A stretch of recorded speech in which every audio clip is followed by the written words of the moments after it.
Hey everybody, so today we talk about Surface Pro Wi-Fi not working. So if you search this, you might experience a similar issue. So Wi-Fi and you spend hours to follow up whatever the people are talking. Okay, but eventually no solution. So today I'm going to give you the solution.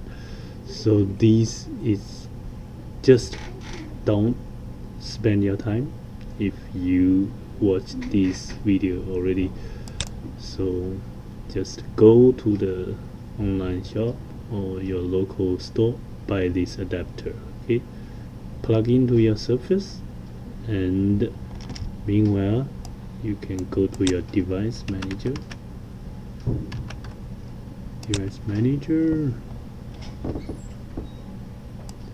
and go to the network, and disable the built-in wireless device, and leave the new device, leave this new adapter on. Okay, so then you're all set. $10. Were you supposed to respond?